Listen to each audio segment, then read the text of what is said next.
Welcome to Your Cyber Path, the podcast that helps you get your dream cybersecurity job by sharing the secrets of experienced hiring managers and top cybersecurity professionals with you. Now, on to the show. Hey everybody. Hi, welcome to Your Cyber Path. I'm Kip Boyle. Today I'm here with Jason Dion and a guest, which we'll introduce our guest here in just a moment. Last time we started talking about something called security design principles. We introduced what those were, why we feel that they're important for you to know, no matter where you are in your cybersecurity career, whether you're in the beginning, in the middle, or if you're a senior leader, you really need to know what these security design principles are. They're going to help you bring a whole other level of job performance into your situation. And that's what we want for you. We want you to absolutely kill it. And security design principles are going to help you. Now, this episode is called Life as a Cybersecurity Student. And our guest is Sam Bodine, who is sitting, if you can see this, he's sitting right next to Jason in their office in Orlando. Now, listen, this security design principles is going to be a series of episodes, but we're not going to just, plow right through them 1 to 10. We're going to actually go through them and then alternate with other subjects and other topics, kind of keep it fresh. So we'll start unpacking the first principle on our next show, and so hang on for that. But before we get going, before we really introduce Sam, I just have to take a moment and say, Jason, how you doing? I'm doing great. Overly busy for sure. That's for sure. We're currently finishing up 4 different courses right now. Beginning of the year is just a rack stack tall list of tasks for us over here at Dion Training. And so that's been good. That's all kind of traditional production work as we're working on new certifications like Cloud Essentials Plus, Project Plus. We're working on an LPIC 1 course. We're working on a part 1 and part 2 for that. And working on a course with you that's coming out called the Linux LPI Security Essentials, which is going to be basically this nice entry level to security for people who are like, hey, am I even interested in this cybersecurity thing before I go out and spend $500 on a Security Plus or $1,000 on a CISSP or something like that, or going to college and getting a $30,000-$40,000 master's degree. You should figure out before you do that, do I like security, right? And so that's what Security Essentials is all about. It's kind of like the kindergarten version of Security Plus. And I don't mean to call it kindergarten version because it's like drawing with crayons. It's not that low, but I just mean there's a distinct difference, right? If we talk about all of Security Plus being, let's say 100%, then we might be talking about this being 50%, right? Mm-hmm. Much easier, much more attainable thing. Kinder, gentler Security Plus. Kinder, right? It's like in kindergarten, bro. It's kind. It's a kinder, gentler Security Plus. The questions are much more straightforward than the way Security Plus writes them, and the cost is much, much less. So instead of going and spending $392 to take Security Plus, which is what it costs in 2023, you could take this for about $100 to $120, still show people you're serious about security and working your way up in your career. So I'm really excited about it. Kip and I are filming that course together. So it'll be a mixture of me and him. So if you like listening to us for hours on end, great. And even if you don't, this still may be your fast pass. But yeah, so that should be coming out in the next few weeks. And when it is, we'll definitely let all of our podcast listeners know about it. And if you're on Kip's mentor notes, which you can get at yourcyberpath.com, it's completely free email list. We will announce it there as well when this course is launched, and it will be at the lowest rate the day we launch it. And then from there, Udemy starts moving prices up and down. So, but yeah, so we're trying to get you the first copies and get you the cheapest price on those copies. So that's kind of what I've been working on. That's really been taking a lot of my time. And at the same time, I know you've been working on something for Akylade, which is a new certification exam provider. Do you want to talk a little bit about that? Yeah, absolutely. And I think the springboard for that, in part, is something you said a moment ago when you were describing the difference between LPI Security Essentials and Security Plus. You were mentioning the price points were very different. And on that basis, Jason came to me recently and he said, I'm looking at all these certification providers and I think they're getting a little bit too greedy maybe. And I think that there's a whole other, approach that can be taken. And so he shared that with me. And part of it was based on keeping things affordable. But also part of it was on addressing areas that people have been asking for certifications in that just aren't being provided on the open market right now. So kind of putting those two things together, along with a bunch of other stuff about, how we want to deliver training, how we want to make sure people are set up for success. All of that is coming together in this new company that Jason and I formed. It's called Akylade. And we've got a whole roadmap right now of cybersecurity certifications that we're going to be launching, and we're going to open it up. So there's going to be lots of training providers. We're not going to be the only training providers. We are going to be the certification body, but we're going to open it up so that anybody who wants to get people ready to take the certification exam, they'll be able to do that. Now, the first certification is called the Certified Cyber Resilience Fundamentals, and that's a knowledge-based certification, and it's mostly about the NIST cybersecurity framework and how you can use it in order to increase the cyber resilience of your organization.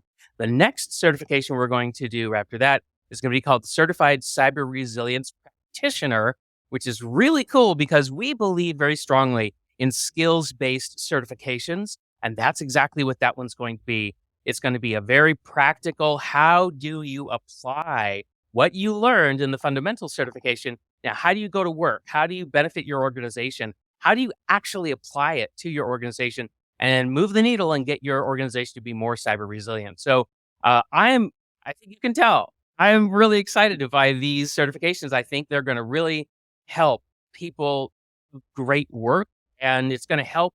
I mean, dare I say it in my Boy Scout, sort of frame of mind, it's going to strengthen our online community, and it's going to make us more cyber attack resistant. And when we do get attacked, we're going to do a much better job of resisting utter catastrophe because we're going to be more resilient. And I don't know. I mean, I just think in terms of having impact on the world, I love that. I think it's a great way to spend our time at work.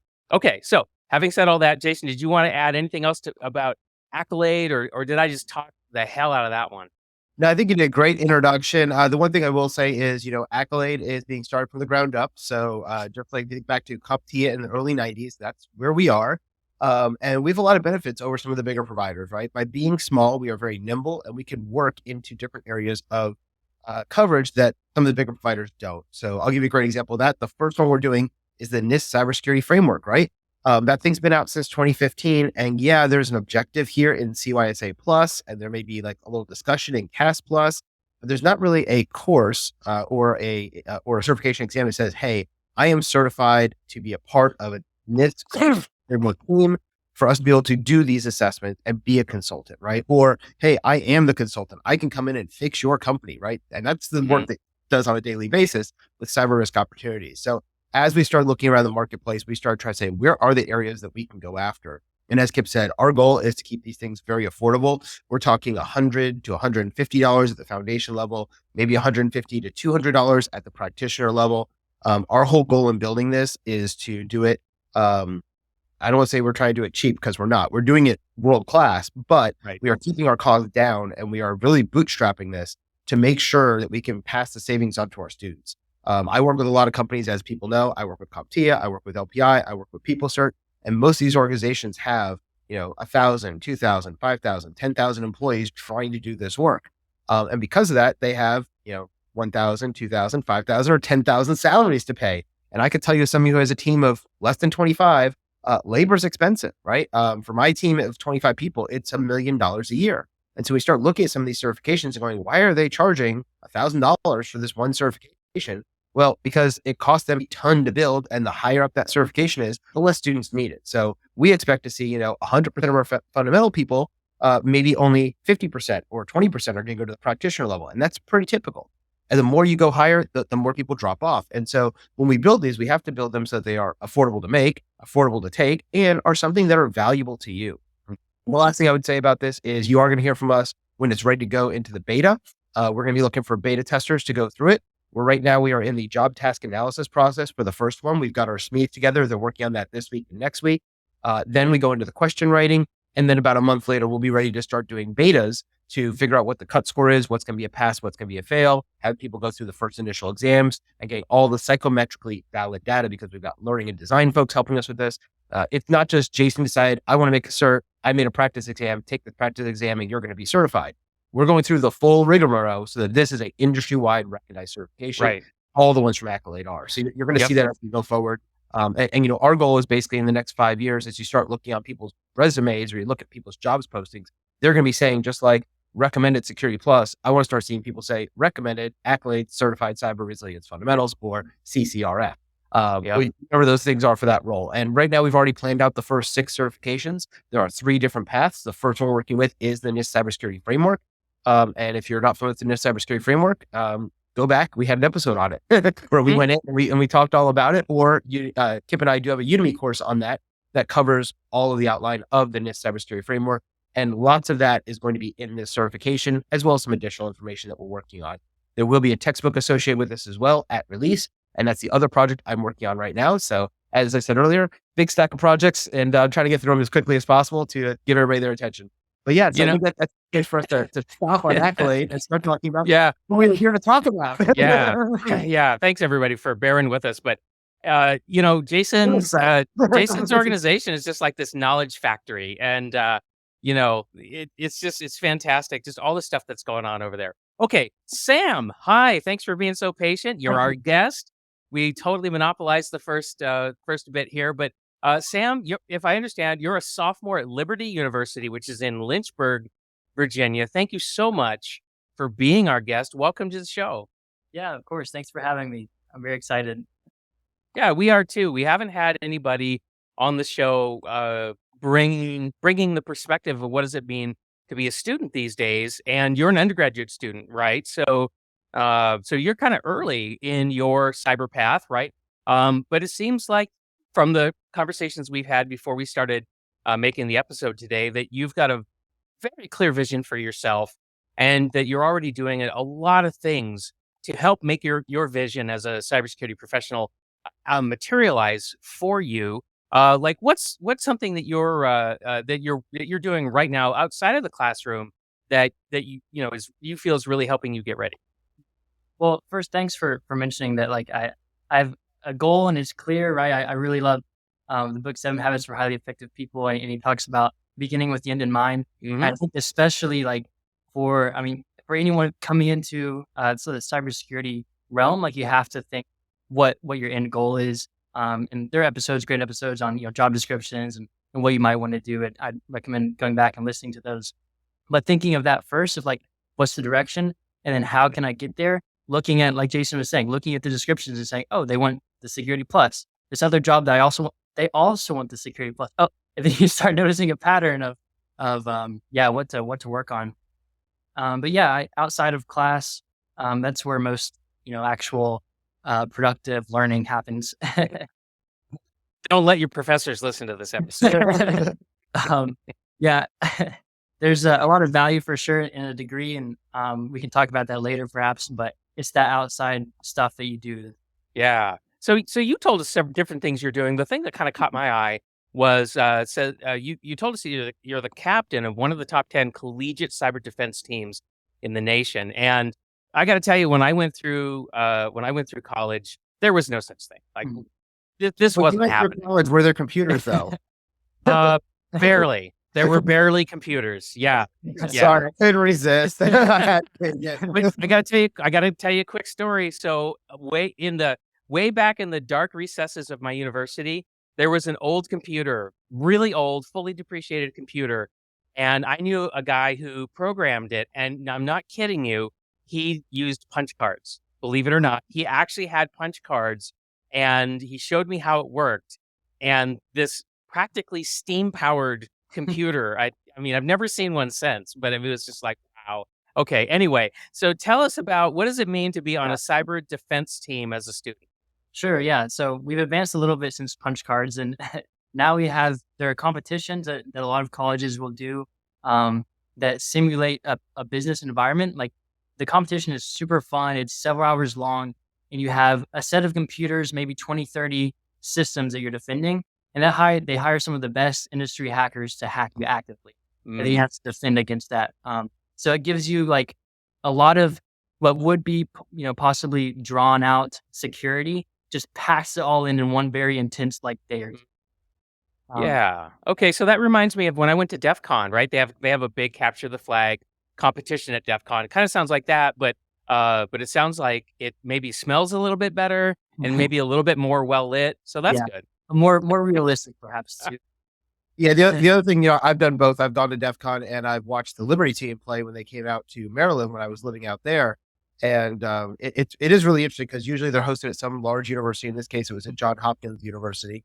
And there's about 15 or 20 teams there, basically almost like, football tournament, trying to get down to the last one who's going to be winning. And they're all at different tables and they're all hacking and defending. And depending on how it's done, it's either everybody's defending against a series of hackers, or they start breaking up the team, say, okay, you guys are the hackers and you guys are the defenders. And then they have them go against each other and see who comes out on top. But it's kind of a weird spectators. It's kind of a weird spectator sport, right? Because you can't actually see the bits flying around in the network, and right. So it's kind of like you're watching the scoreboard, or maybe you peek over somebody's shoulder. But it's kind of a detached experience as a spectator. But it really isn't a big spectator sport. I think there was about 10 of us there that were like rooting on the teams. And most of those were like people who are associated with the college, or friends and family and things like that. I don't think Kip's going to get on a plane and fly across the country to go watch a capture the flag, right? Well, but but it's interesting because we have esports, right? We have esports these days, right? We have Twitch, we have people streaming video game play all the time. And anyway, so I just wanted to point out that it's not quite the same, right? Watching a capture the flag versus like an esports or something like that. But in any event, I really love it. I wish that I had that available to me. I absolutely would have joined in and worked, because, as you said, Sam, it really approximates the real world blue team experience as much as it can be in artificial circumstances. And so I would encourage anybody to do that, to work on capture the flag, cyber defense teams, especially if you're in college. I mean, what a great opportunity that is. Okay, so let's unpack a little bit about what does it mean to be a cybersecurity student these days, beyond the extracurricular activities. But tell us a little bit about what's it like in class. Like, what kinds of things are you studying, and what really stands out to you? Sure. Well, of course, it depends a lot on your curriculum and where you're at in college. But the classes are good. Of course, they're very valuable. You have the benefit of having a professor there in person, which is nice, that you can ask questions with and develop a relationship with. So it's really just classes, extracurriculars, stuff like that. One beautiful benefit of a university that I don't think was talked about in the Value of University Degree episode, great episode 75, I think, if I remember correctly. Good listen, but I think there's something y'all missed. And all right. The benefit of networking in college is something that you can't get from self-study at all. Yeah. Wait a minute. I can spin up a virtual network in AWS anytime I want. What are you talking about? Social networking. Oh, well, that's just Facebook. Come on, Sam. You're making I don't know. It's okay. No, the in-person connection is just, you can't beat it, of course. Okay. I like to say, I get it. In high school, if you're friends with your teacher, then you're a teacher's pet. But in college, if you're friends with your professor, then you become employed. So there's a lot of benefit to being in that environment. So if you can, of course, cost matters, if you can go to college or not. But if you can, it's super helpful in that aspect.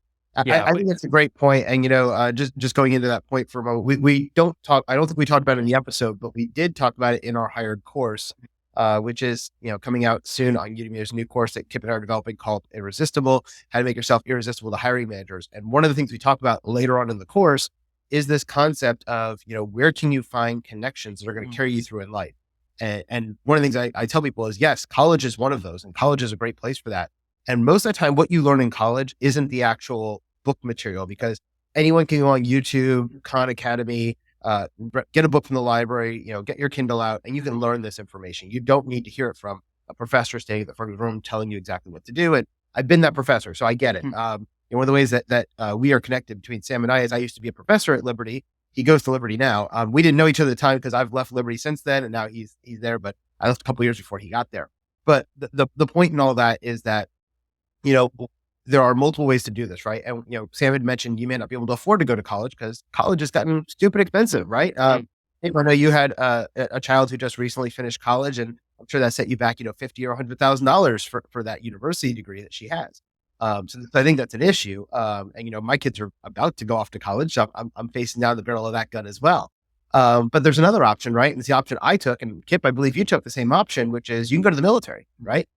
If you go to the military, they're going to pay for your education. And you're also going to get a lot of that networking, that human in-person networking, because you never know who is going to be where later on, right? These people you meet in this 4-year time you're in college or 4 years in the military, they go off and do a lot of other things, the next 5, 10, 15 years.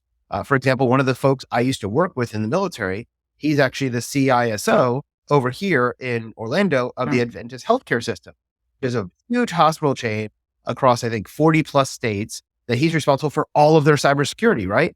And he and I worked together doing essentially the same job 10 years ago. And I stayed in the military for a little longer, and he went off and retired and did this. And that's where he is now. And so when I was coming out of the military, it would have been really easy for me to call him up and go, hey, buddy, yeah, you remember me? I need a job. I assume you're hiring. And I would go right to the top of the pile because he knows me, likes me, trusts me, worked with me previously, right? So those things happen a lot. And I know we talk about that a lot in the Irresistible course too.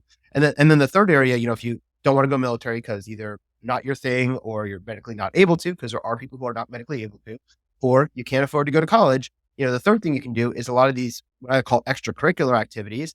And it's things like Cyber Patriot. It's volunteering with high schools and colleges to be a part of their programs and being in and around that, because that will also get this, networking, and you'll meet. Yeah. If Kip and I both decide to mentor one of the Cyber Patriot teams, we're going to meet each other that way, right? And now we can talk about something in common, Cyber Patriot and cyber defense and cyber attack. And then maybe that builds into a friendship or a job offer or something else.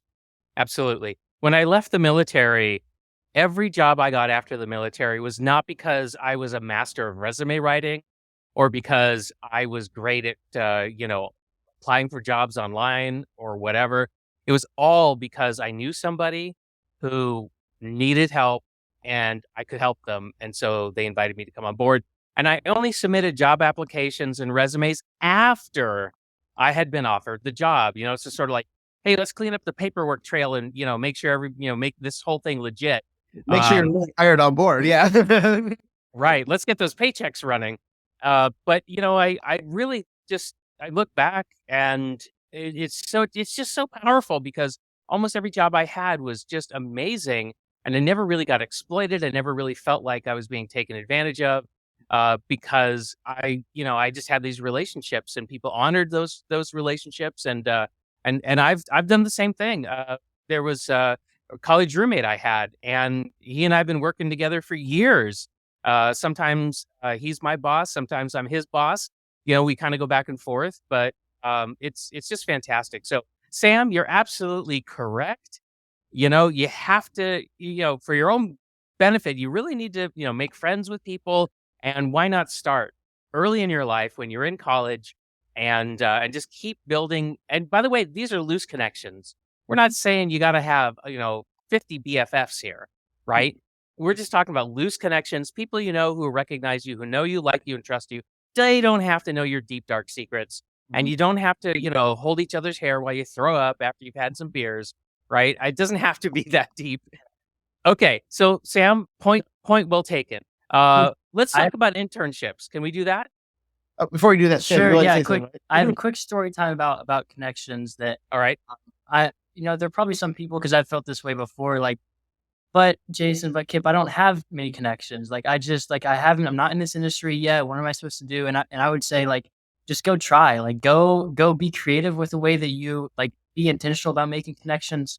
I was really hoping to get an internship with Lockheed Martin specifically this summer. And I have zero connections with anyone at Lockheed Martin, pretty much.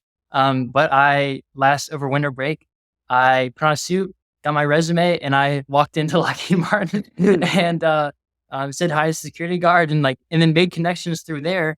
And then I was just offered the job last week. And so you can really just be creative, think outside the box a little bit, and be intentional about it. You can make your own connections with.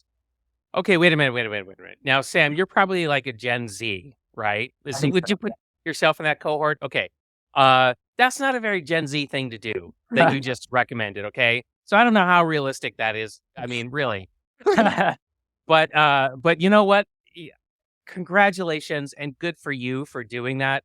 Now that we're sort of post-quarantine, post-pandemic, and we can actually go places again, Why not do that? Why not do that? People who scattershot applications, right? Like I filled out 500 applications and I didn't get a word back.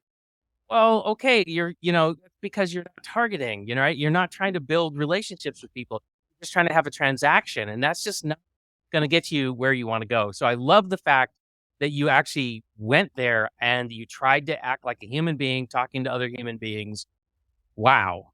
And Kip, it doesn't surprise me that Sam did that. I had not heard that story yet because we actually just met in person about 20 minutes ago when he showed up in my office. But the first interaction I had with Sam was actually a couple of weeks ago. He emailed me and said, hey, Jason, I really like what you guys have been doing with the Your Cyber Path podcast. In episode 54, Jason, you said this. I'm a big fan of trying new things and seeing what resonates with the audience and with our students. We want to talk things that are relevant to our listeners. What does an average day look like for a CISO or an analyst and things like that? That was our episode 54 when I joined the show with you, Kip, and kind of that started our season 2 of the Kip and Jason show instead of just being the Kip and West show. Mm-hmm. And which was a great season, by the way. Which was a great season and worth listening to, right? But that, and then his email continued with, hey, how about a student? You have a great insight. You have a lot of great insight for entry-level professionals, but I haven't really heard from a student yet. And then he went on to pitch himself, right? And there's a couple of things I thought were really well done here, right? One is, he found our email and then emailed us in, right? And that went directly to my email, so it wasn't even just the Ask Kip page on Your Cyber Path. He found personal email and reached out to me. So he did a little cyber sleuthing there. That was good because it got into my inbox. I learned that from one of Jason's Udemy courses. There you go. It's like, let's see how I can guy's email, right? And so he did that, right? And then his email wasn't just a big wall of text, right? He paragraphed it right. He bolded certain things. He italicized certain things. So, Kip, I know you're a CEO like I am. I get hundreds of emails a day, right? And when this one came out, I was like, this one's different. Let me actually look and see what's being asked. And it got me to do a double take, right? And so very young guy, but he already kind of knows how to grab people's attention, even by email without any direct connection already. And so it really doesn't surprise me that you put on a suit, went to Lockheed Martin's like, hey, I'm here. I'm ready to start. Give me a job. But sometimes being bold is what gets you the job. Yeah, absolutely. Okay. So you said you wanted an internship, Sam, at Lockheed Martin, and you said you got hired. Is that what you're saying? Is that you did in fact score an internship? Yeah. That's wonderful. Congratulations. Before and didn't hear anything, so I went in person to talk about it. Now, how did you know where to go? I mean, Lockheed is an enormous company. I applied to a certain city in Alabama and went to that place. Was lucky that they didn't have a gate and they didn't lock me out. Okay, cool. That's amazing. But why did you want an internship? I mean, that seems like a hassle, to be honest with you. I mean, it gets in the way of, playing games and having fun. Why do an internship? Yeah, I don't know. You do, if you have an internship, you party less, I guess.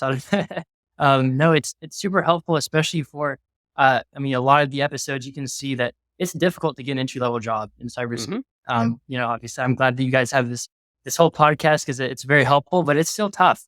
And internships they greatly increase your chances of getting hired full time. Have we done an episode on internships yet, Jason? I'm not sure we've done a focused episode on it. Yeah, I was gonna say, I know we've mentioned them many, many times, but I don't think we've done one just on here's what internships are, here's how you can get one, here's some places. Okay, maybe we should. A list. Yeah, I think we should. But Sam, you said something that I think you need to unpack a little bit, which is you said getting an internship can help you get into a full-time cybersecurity job. But why do you believe that? Yeah, I've seen it. I've been offered in my last internship a full-time job. I see it very commonly. It's actually, I would say, fairly rare if you do a good job at your internship to not be asked to be full-time. Right? It offers a chance for you to try the company out and for the company to try you out, right? It's super useful. Yeah. So I'll speak to that for a minute. So internships are super, super valuable. In fact, the DoD, the Department of Defense, has realized this.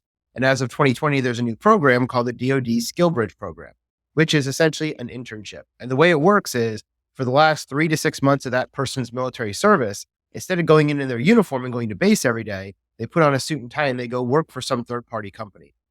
We've actually had several Skill Bridge interns in our company. And part of that program is the government wants to, make sure these people have skills that are employable and we can kind of sand down some of the rough edges of being a sailor, soldier, airman, or Marine. and make them a business person that can survive in the business world. Because there are some things we talk about in the military world that we wouldn't talk about in the civilian, right? People have potty mouths and curse like a sailor and all that, right? So there's that part of it, right?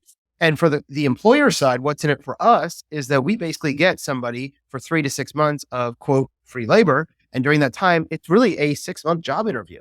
If anybody who's watching has seen my Linux Plus course, where it's me and Jamario Kelly, or my Data Plus course, which is me and Reed Bidgood, both of those folks came to us through the SkillBridge program. They came to us back in early 2021. We picked them up under the SkillBridge program, which meant that while they worked for me for 6 months, I, as the company, actually wasn't paying them. In fact, I wasn't allowed to pay them. They weren't allowed to get bonuses, profit share, nothing. And during that 6 months, and then as soon as they were done, we were able to offer them a job and bring them on board full time, which is what we did. So these guys, one of them was an Air Force officer, one was an Air Force enlisted, and both of them are now on my team full time, W-2 employees, doing great work, been with me for over a year, almost a year and a half, 2 years at this point. And it's a great program when it works. The biggest problem with internships is some internships are designed to be very short period in length with no expectation of hiring. And some are designed to be, a shorter or mid duration length with a guarantee or possible job at the end. And we've participated in both of them. Last summer, we had 3 different internships going. We had the DoD SkillBridge, where we had we had 3 folks, Jamario, Reed, and the third one was Enrique, who was a full stack developer. And we took him from being a police officer, a Navy police officer, which we call MPs, Master at Arms or military police. And we trained him up how to be a full stack developer. And he's still here today. He's one of our junior devs on the team, and he's loving his life, right? So these things can help you get from one sector to another. The second group we were doing was a bunch of high school students in there's a tech high school here in Orlando called Crooms, CROOMS, excuse me. And Crooms does these internship programs every year. And we went in there and said, hey, here's the jobs we have. We're looking for video editors. We're looking for office assistants. We're looking for people who can do captioning and script writing and things like that. And we had 5 of them come and join our team as well. And they work side by side with the rest of my team. And then the third one we had was one that's actually put on by the city of Orange County, which is where our office is. And they have what's called a paid internship program. In that one, we gave them job descriptions. They found us high school candidates. They paid their salary. We got free labor, and the students got a 5-week hands-on lesson of what is it like to work in video production, in education, in e-marketing and e-sales. And so it was valuable for everybody. And each one is set up a little bit differently, right? The SkillBridge, they really want you to hopefully hire the guy at the end of the job, first at the end of the job, the interview. With the internships from the high school, they really are focused on you're here for 3 to 8 weeks during the summer. We want them to get skills. And next summer, they may come back to you. They may go somewhere else. But most of these people are sophomores, juniors, or seniors in high school. So we're talking about 15, 16, 17, maybe 18-year-olds. They're not looking for full-time employment. They're just trying to get skills. And all 3 of these are beneficial because it now starts that clock on your resume of saying, look, at 16 to 17 over the summer, instead of going to the beach every day or going to Universal, because we do live in Orlando, I'm not riding roller coasters every day. I'm actually going to this office and I'm doing valuable work that matters. And they're able to put that on the resume, and that helps them get into the real job later on that they're looking for. Yeah. As a hiring manager, I will just simply say, ditto. I really enjoy having interns. I love the try it before you buy it. And quite frankly, even if they don't convert into being a member of our team, I really get a lot of satisfaction in investing in somebody who is wanting to do well, wanting to contribute, wanting to make a positive impact. It's good for our community, our online community. It's good for our information security community. And, it feels good to contribute. I love it.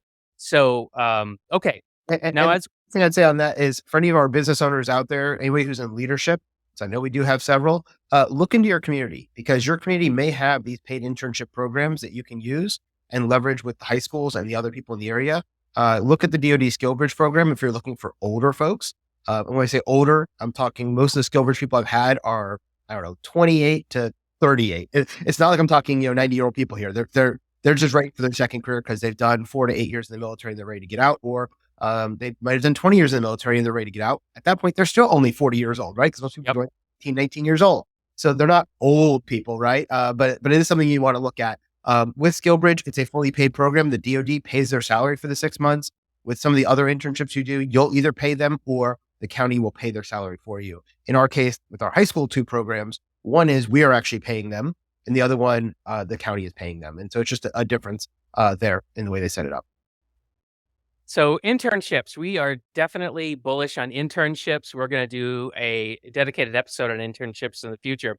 So as we wrap up our episode here, Sam, you were talking about the last thing I think we should focus on is the trifecta of cybersecurity education.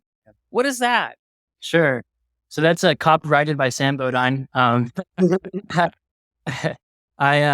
say there's a lot of different ways to learn cybersecurity. Of course, there's like certifications, there's CTFs, there's jobs, there's different ways to do it. And if you only focus on one or two of them, I think your education will be incomplete. Certifications, I love certifications, probably some of the best. Like you have really good structured learning that then you have a piece of paper that says, okay, I actually know this topic. And so it's not just like bits and pieces, but you really know something. But then sometimes that can lack the hands-on, okay, I'm actually doing this now. I love I hadn't heard about it until at the beginning of the episode, but the Akylade, the way it's fundamentals, more theory-based, I assume, and knowledge, and then you move into practitioner role. That's awesome. Having that balance is critical, I think. So I'd say the trifecta, I would say is one, certifications to get like a theory, like knowledge-based understanding. And then two, also like hands-on training. This can be like tryhackme.com or Hack the Box. Both of these are ways to actually get hands-on to where you actually learn and you apply what you're learning. And then third, I would say is like job or competition experience. I wouldn't count a CTF in this because a CTF is too maybe like spotty. It's a little too spotty with what you're learning, but real job experience then takes the knowledge, the theory. It takes what you've applied and what you've learned hands-on, and then you apply it to what does this actually look like in the business world. And if you have all three of those together, I think that can give you a really holistic understanding of cybersecurity. Yeah, definitely. It reminds me a lot of our three-legged stool that we talk about in the Hired and Irresistible course. And we talk about the three-legged stool. We always talk about certifications, which is his first number one as well. We talk about degrees, which he didn't put in there, but that's kind of our second leg. And then the third one we have is experience, and his other two legs are really talking about gaining experience, right? Hands-on training in a lab environment, or getting a job, or doing competitions to gain experience. And I agree with what you're saying with the CTFs. There are some CTFs that are really big ones, and they're really focused on red team versus blue team. And so if you're like, I want to be a pen tester, go play on the red side. If you want to be a cybersecurity analyst, play on the blue side. Then there's other CTFs where it's like, okay, here's a VM, it's vulnerable, go in, find a flag, right? Yes, you're going to learn the skills, but it's not lifelike experience like it would be if you're doing a full-on cap flag. Well, we can't complain about either way you want to say it. You want to do it the three-legged stool, the trifecta. I think the big takeaway for me is just this idea that don't just think, well, if I get the right certifications, that's going to do it. Or if I have the right degree, that's going to do it. Or if I just, tinker around with my home lab, that's going to do it. What we're really saying here is that you've got to have more than one pillar to how you prepare yourself. And here on the Your Cyber Path podcast, we're absolutely trying to bring as much of that to you as possibly can, and trying to get you pointed in the right direction so you can actually create your own three-legged stool, whatever makes sense for you based on how where you want to go. So that's fantastic. Thank you, Sam, very much. And as I said, as we wrap up this episode here, let's not unpack anything new. But I want to thank Sam for offering to be on the show to tell us about what does it mean these days to be a student learning cybersecurity at the undergraduate level. I found it eye-opening and has restored my faith in a whole generation of people who are afraid of the telephone. It's fantastic. Yeah, I would say the one thing that just really shocked me when I met Sam virtually, and then again today for the first time at the office, is just his willingness to go someplace and be there in person. So many people who are under 25 would rather get on a Zoom, make a phone call, send a letter or an email, not a letter, but an email, right? Or a message or something like that.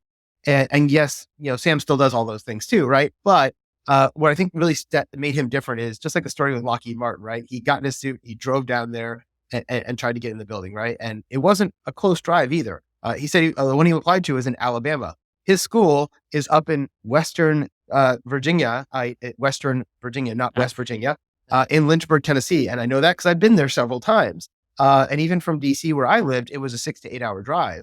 Right now I'm in Florida, and, he had asked me, hey, if we're going to do this episode, I was like, yeah, we'll just do it over Zoom. No problem. He's like, no, I'd like to come to your offices and do it live. And I'm like, if you want to, you can, I guess, but you're like a 16-hour drive from here. He's like, no, it's cool. I'll get a plane ticket. I'll get a hotel, stay overnight.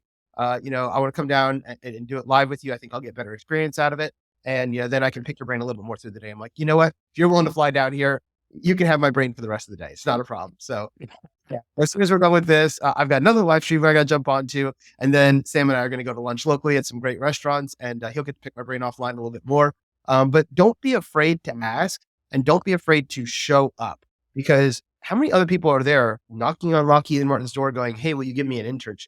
Probably very, very few, right? And so I think that takes you from this stack of 1,000 people who may have been considered to like, oh, this guy really wants it. And they're either going to go, this guy really wants it and we want him, or this guy's crazy, throw him out of the building, right? I'm not sure which, but one of these two is going to happen. And sometimes it's both, right? But I think it just really increases your chances because you're doing something that is so unusual.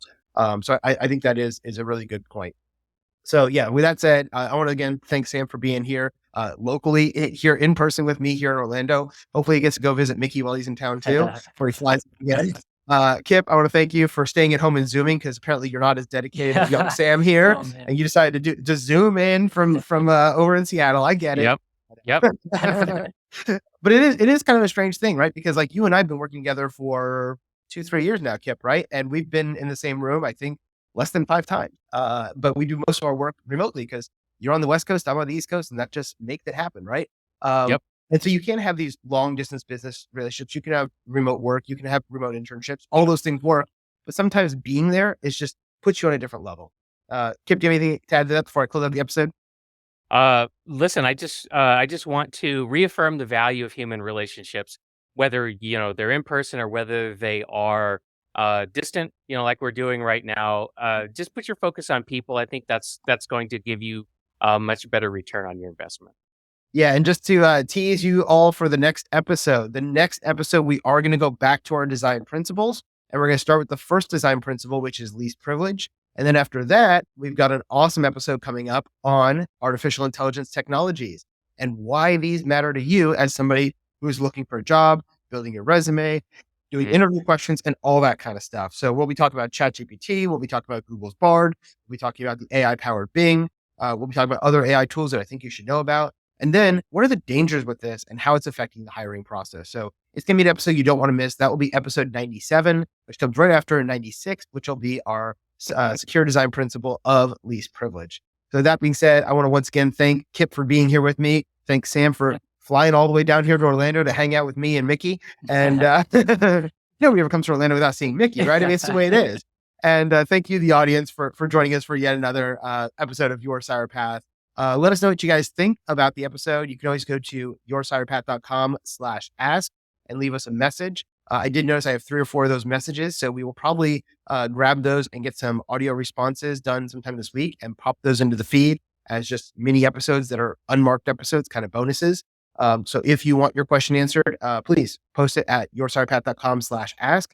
And if you want to follow us and get more information about the new Akylade certification, about our new courses that are coming out, about just great tips and tricks and wonderful things you can use in your daily life, you definitely want to be subscribed to Kip's Mentor Notes. And you do that at yourcyberpath.com, right on the front page. Just give us your first name and your email. We will then make sure you're added to the list. We don't spam you. We send out messages about once every 2 weeks. So if you sign up, the frequency is going to be about twice a month, sometimes 3 times a month, but generally it's twice a month. We're not going to overflow your inbox. We're not going to sell your information to anybody else. Only Kip and I will be using that information to communicate to you. So I do hope you join us. And if you have any other questions, we'll be online at yourcyberpath.com. Thanks and see you next time. Thanks, everybody. Thank you for listening to this week's episode of Your Cyber Path. Don't miss an episode. Press the subscribe button now. If you would like to learn more about how to get your dream cybersecurity job, then be sure to visit yourcyberpath.com, where you can access the show notes, search the archive of our top tips and tricks, and discover some fantastic bonus content.